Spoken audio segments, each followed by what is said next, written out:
পৃথিবীর বড় বড় শহরগুলোতে আমাদের প্রিয় নেত্রী, আমার প্রিয় হাঁটুয়াপার মুক্তির জন্য তার বিরুদ্ধে যেসব ক্যাঙ্গারু কোর্ট বানিয়ে রাজাকার আলবদর আল শামসরা তথা ৭১ পরাজিত ঘাতক রাজাকার আলবদর আল শামস একভাবে এক কথায় এটাকে আমরা বলি রাজাকার, মানে স্বাধীনতার বিরোধী শক্তি। তো তাদেরকে প্রতিহত করতে হবে।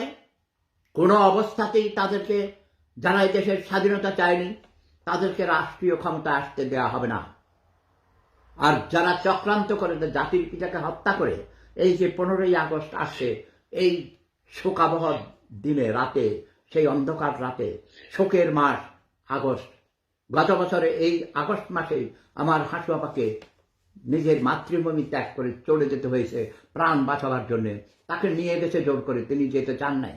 যারা বলে যে শেখ হাসিনা পালিয়ে গেছে, সেটা মিথ্যা, সেটা ঠিক নয়। আর আমি মুক্তিযোদ্ধা ছিলাম ৭১, তা নয়, আমি আজীবন মুক্তিযোদ্ধা। এবং নতুন প্রজন্মের মুক্তিযোদ্ধাদের আমি অনেক শ্রদ্ধা জানাই, তোমাদের অনেক ভালোবাসি। আমার পিপড়া বাহিনীকে আমি অনেক সবসময় উৎসাহ যোগাই। ব্যক্তিগতভাবেও আমার সাথে কথা হয়, লাইভে, ভিডিওতে। এবং যারা সত্যিই আমাকে ভালোবাসা, তারা রাজাকারদের প্রতিহত করার জন্য সংঘবদ্ধ হও। শুধু মুখে নয়, তোমাদেরকে অস্ত্র নিয়ে সশস্ত্র বিপ্লবের জন্য তৈয়ার হতে হবে। না হলে এদেরকে মোকাবিলা করা যাবে না। কারণ তারা সশস্ত্র বিপ্লব তো নয়, ক্ষমতা দখল করার জন্য তারা অস্ত্র দিয়ে ট্রেনিং দিয়েছে।